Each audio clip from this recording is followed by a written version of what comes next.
Just কল্পনা করুন, Israel যুদ্ধ করতেছে কিন্তু সিদ্ধান্ত নিচ্ছে আমেরিকা। মানে তেল আবিবকে পাশ কাটিয়ে ওয়াশিংটন ঠিক করছে কি হবে আর কি হবে না। আর সবচেয়ে অবাক করার বিষয় হলো, নিজ দেশের প্রধানমন্ত্রী বিনিয়ামিন নেতানিয়াহু নাকি সেই সিদ্ধান্ত মেনে নিতে বাধ্য হচ্ছেন। তাহলে প্রশ্ন হলো, এই যুদ্ধটা আসলেই কার? ইসরায়েলের, নাকি পুরো যুদ্ধটা কন্ট্রোল করছে ইউনাইটেড স্টেট?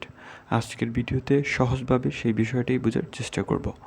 দেখুন, শুরুতে যখন ইসরায়েল আর ইরানের মধ্যে উত্তেজনা বাড়ে, তখন মনে হচ্ছিল ইসরায়েল খুব ভালো বা শক্ত অবস্থানে আছে, কারণ তাদের পাশে আছে বিশ্বের শক্তিশালী দেশ ইউনাইটেড স্টেট।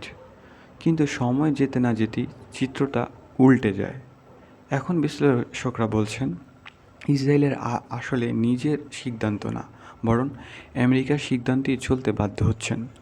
সবচেয়ে বড় উদাহরণ হলো লেবানন ইস্যু, যেখানে যুদ্ধবিরতির সিদ্ধান্তটা নাকি ইসরায়েলের নিজের ইচ্ছায় নেয়নি, বরং ডোনাল্ড ট্রাম্প যখন সিদ্ধান্ত দিয়েছেন তখনই সেটা মেনে নিতে হয়েছে।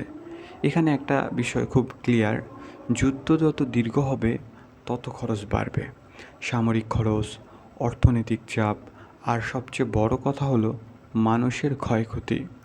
আর সেই সব কিছুর প্রভাব এখন ইসরায়েলের ভেতরেই পড়তে শুরু করেছে। জনগণের মধ্যে অসন্তোষ বাড়তেছে, আর প্রধানমন্ত্রী বেনিয়ামিন নেতানিয়াহু রাজনৈতিকভাবেও চাপে পড়ে যাচ্ছেন। তাই উনি বাধ্য হয়েই আমেরিকার এসব সিদ্ধান্ত মেনে নিচ্ছেন। এখন প্রশ্ন হচ্ছে, যদি আমেরিকাই সব সিদ্ধান্ত নেয়, তাহলে ইসরায়েল কি সত্যি স্বাধীনভাবে যুদ্ধ করতে পেরেছে বা পারবে? আপনার কি মনে হয় এই পরিস্থিতিতে সবচেয়ে বেশি লাভবান কে? তা অবশ্যই কমেন্ট বক্সে জানাবেন।